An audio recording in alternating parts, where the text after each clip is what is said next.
I'm so happy that you decided to do the preparing for the ACT test. You are going to be so happy that you've got this under your belt when you walk in. So now what I'm going to do is go over the reading section, and I'm going to go over each question and explain to you what the right answer is and why. And hopefully it'll make some sense to you. And if it doesn't, you need to put me on pause and listen to it a couple times until it does. All right, let's first talk about the short story. Number 1 asks you, the point of view from which the passage is told is best described as that of. Now, you're looking for the narrator here, which is a woman going home to her hometown. She's definitely an adult. You would look at A and B and say, hey, it could be a young adult riding a train, but remember, she has some flashbacks later in life. So it's not going to be A. It's definitely not B. She's not preparing to move away. She's not missing her new home. They never mention that. So it's got to be D, an adult reflecting on the past and pondering the present. And that's nice and vague. And remember what I taught you, vague answers are usually right.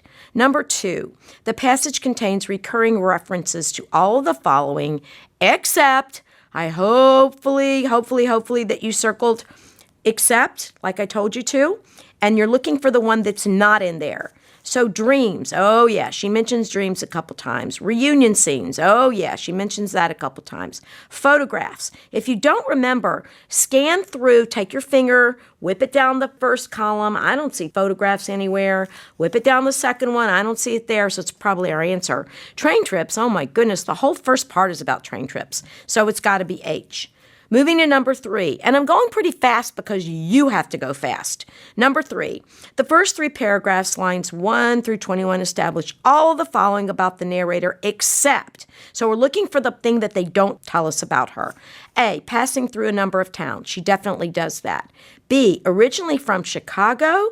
Oh, I found it right here. She's from this old pokey small town, not Chicago. So I think that's my answer. She's definitely traveling by train, and she definitely notices the landscape. So my answer is B. Number 4, this would have been a bounce question. It can reasonably be inferred from the passage that the narrator thinks her hometown has F, improved significantly over the years. G, made little genuine progress. H, remained about the same. Or J, a chance of being rebuilt. Now, this will be confusing for people who don't read a lot because what she says is in line 30, I think about progress a lot in the next few days and about what passes for progress. So that really means G. It really hasn't made a lot of progress. She's kind of upset that all this new stuff has come to town. Don't beat yourself up over it if you missed that one. Number 5. Based on the narrator's account, all of the following were part of the past rather than the present in her hometown except A. Now this is a list. 4-digit phone numbers. That was in the past. Fenced-in football field, that's new. They just fenced it in. Free ice cream during Dairy Month, that's in our list. Depot, that's in our list. So the answer has to be B. All right, we've got ourselves another list question, number 6. According to the narrator, which of the following businesses is relatively new to her hometown?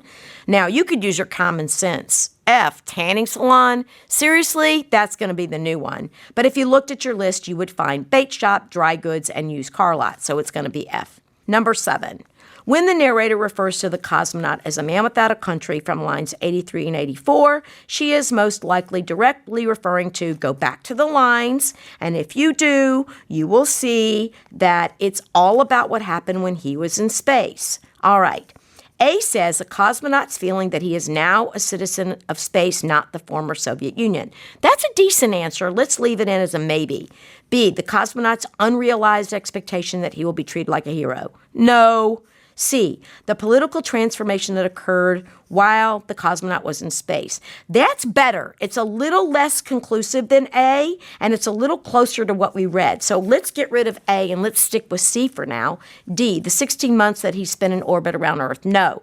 So a man without a country would be C. 8, details in the passage most strongly suggest that the people meeting the narrator at the train station include. Now, this is a super hard question. I must admit, it troubled me when I first saw it.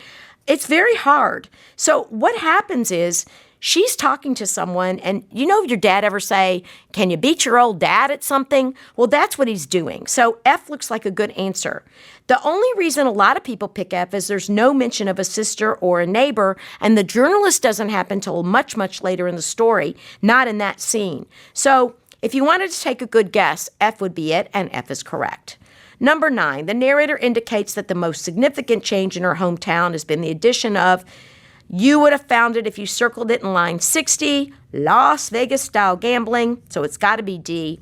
And number 10, according to the passage, news reports attributed the cosmonauts' knees buckling to. Now, if you don't remember it, go back and find it, and you will find it directly in the last paragraph, and they say that the news report said it was H, a lack of exercise.